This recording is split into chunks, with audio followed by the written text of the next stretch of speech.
To offset many objects at once, I use the command X offset, hit space or enter.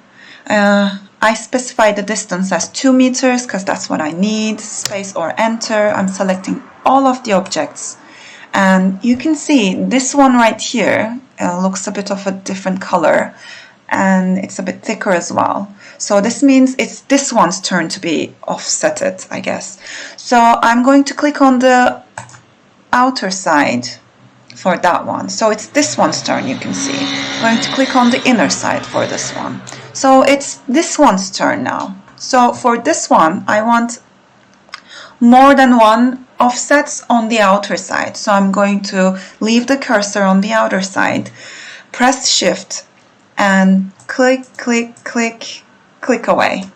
And when I'm done with this, I'm just going to press space or enter so that it's another one's turn now. And after that, I'm just going to show you by clicking away how quick it can be rather than doing it one by one. So if you have any questions, please ask me in the comments. If you have any video requests as well. Hope it helped you. Thank you for watching.